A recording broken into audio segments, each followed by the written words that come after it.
The Sean Combs trial is teetering on a knife's edge. As prosecutors present a bizarre collection of evidence seized from Diddy's Miami mansion, from baskets of baby oil to AR-15s, a critical question echoes. Is this truly a sprawling criminal enterprise, or something else entirely? And with Kid Cudi poised to testify, a potential bombshell hangs in the balance, one that could either solidify the prosecution's case or see it unravel dramatically. The stakes are unbelievably high, and the world is watching to see if the music mogul's empire will come crashing down under the weight of these astonishing allegations. The core of the prosecution's challenge seems to lie in a perplexing array of items pulled from Diddy's Star Island residence, items that paint a strange picture, but one that many are struggling to connect to the serious charge of racketeering. We're talking about an inventory that sounds more like a peculiar shopping list than the arsenal of a crime boss.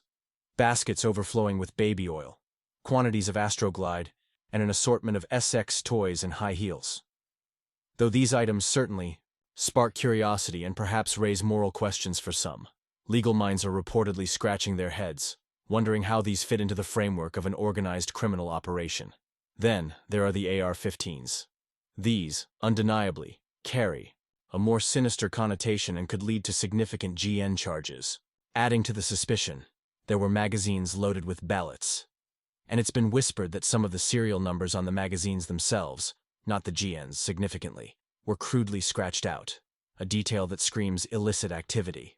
Alongside these weapons, agents reportedly found cocaine, mushrooms, and ketamine, and possession of such substances certainly points to potential state-level crimes. The prosecution faces what some commentators are calling a huge leap to convince a jury that personal doctored use, even on a lavish scale, equates to running a criminal syndicate.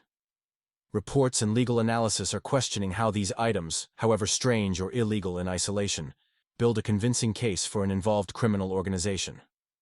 Can the prosecution truly bridge the gap between what might be perceived as personal vices or individual offenses and the towering federal charge of racketeering? That remains the million-dollar question. As the physical evidence certainly raised eyebrows and more than a few doubts about the overarching narrative, the prosecution then pivoted, turning to a forensic psychologist in an attempt to explain the involved and often counterintuitive dynamics that might keep someone ensnared in an allegedly abusive and controlling situation. Dr. Dawn Hughes took the stand, and her testimony mainly examined concepts akin to what many grasp as Stockholm Syndrome. She thoroughly laid out the psychological profile of domestic absivactums, individuals who, against all apparent logic, stay with their absors. Dr. Hughes explained how these victims can internalize blame, feeling they've done something wrong, or develop a profound sense of being trapped, unable to leave, often finding themselves repeatedly drawn back into the destructive cycle in spite of the ongoing harm. The entire purpose of her testimony, it seems, was to directly address the lingering question surrounding Cassie Ventura. If the alleged abscess was so severe and prolonged over an 11-year relationship, why didn't she just leave? Dr. Hughes was there to provide the unsettling answer. It's rarely that simple. It's being said that jurors, particularly the female members of the panel, were visibly engaged by this testimony, with reports of raised eyebrows and intense focus, even as the lawyers huddled for sidebars. Did the prosecution score key points here, effectively explaining the why behind such prolonged endurance of alleged abuse? By challenging the simplistic narrative that staying equals consent, they may have certainly resonated deeply with those tasked with judging Combs' fate.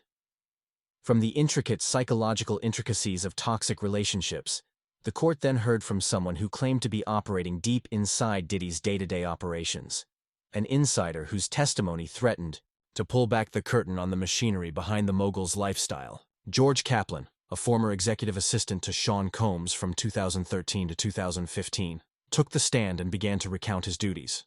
Kaplan testified to carrying dargs for Diddy, allegedly stashed in a Gucci bag, adding another designer label to the unfolding narrative of illicit substances. He claimed he would sometimes be tasked with buying these drugs. Perhaps even more startling were his claims about setting up hotel rooms for what were described as freakoffs, and then, significantly, cleaning up the aftermath of these encounters. Kaplan painted a picture of an incredibly demanding job, stating he worked 80 hours a week and alleged that his job was threatened on a monthly basis. though he specified these were threats to his employment, not of physical violence. Though these claims are undeniably damning on a personal level for Combs, legal commentators are once again reportedly questioning the direct line to the overarching charge of racketeering. Whether or not an assistant is facilitating trysts and handling drs for his employer, reports suggest legal minds are pondering, does this automatically constitute an organized criminal venture under federal law, or is it indicative of something else, perhaps a very dysfunctional and enabling personal environment? The leap from these specific actions to a coordinated criminal enterprise remains a significant point of intense debate and skepticism for many observers. But the real courtroom fireworks, the kind that can define a trial, might be yet to come, as whispers and anticipation grow louder about a star witness whose testimony could either blow the prosecution's case wide open or be sharply shut down before it even genuinely begins. Rumors are swirling that rapper Kid Cudi may take the stand as early as tomorrow. His potential testimony is pivotal. If Kid Cudi can somehow directly and credibly link Sean Combs to the alleged incident where Cudi's car was set on fire, or as some reports have vividly put it, blown up, an act purportedly fueled by Diddy's jealousy over Cudi dating Cassie Ventura, this could be the prosecution's best evidence so far. The kind of concrete, violent act that speaks directly to the intimidation and influence asserted by a criminal organization. Yet, a major hurdle looms, a legal minefield that could neutralize Cudi's impact entirely. Reports indicate the defense is loaded for bear, ready to launch a barrage of hearsay objections. The key distinction here is first-hand knowledge versus second-hand information. If Cudi's testimony relies on what others told him, so-and-so told me that Diddy did X. That's classic hearsay, and in most criminal trial contexts, likely inadmissible. For his testimony about the car incident to really land, he needs to have first-hand knowledge. I saw Diddy or his associate torch my car, or Diddy himself told me he was responsible. Without that direct link, the jury may never hear the most damning parts of his story. Will Kid Cudi deliver a knockout blow with verifiable direct evidence, or will his testimony be silenced by sharp legal maneuvering? The anticipation is immense, and the stakes couldn't be higher for the prosecution's embattled racketeering claims. As the court braces for the potential drama of Kid Cudi's appearance, the testimony of another figure involved in Diddy and Cassie's intensely private life has added yet another layer of bewilderment to what many are perceiving as a sometimes puzzling prosecution strategy. Shereé Hayes, an exotic dancer known as the Punisher, who testified to engaging in sexual acts with Cassie as Diddy watched on multiple occasions, reportedly 5 to 6 times a year for a period of 3 years, has made some surprising, public statements. In what can only be described as a bizarre turn, Hayes himself has reportedly stated that he doesn't comprehend why the prosecution even called him to testify. He is said to believe his testimony actually helped the defense. Hayes apparently indicated he couldn't testify to any coercion or force being used against Cassie during these encounters.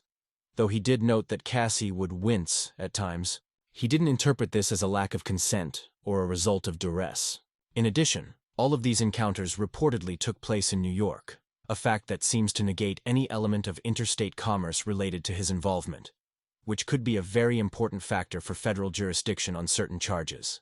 In a shocking twist, the Punisher, in a reported interview, expressed his own confusion, stating that prosecutors didn't explain to him why they were calling him to the stand, and that, in his view, his account in the end depicted what he perceived as a consensual tryst. This unexpected development from a prosecution witness inevitably raises serious questions about their overall witness strategy and exactly what they hope to achieve by putting him on the stand. The Sean Combs trial has quickly devolved into a whirlwind of sensational evidence, involved psychological arguments, and now profound questions about the prosecution's core racketeering claims. We've heard from former assistants detailing alleged DRG runs and the careful cleanup of compromising situations, and even exotic dancers who seem to question the very utility of their own testimony for the prosecution's case. The narrative is far from clear, often muddled by conflicting accounts and perplexing strategic choices. As Kid Cudi's potential testimony looms large, bringing with it the dual threat of explosive, pivotal revelations or swift legal shutdown owing to evidentiary rules, the entire trajectory of this high-profile case could change sharply. Is the prosecution successfully painting a coherent picture of a criminal mastermind orchestrating a vast enterprise?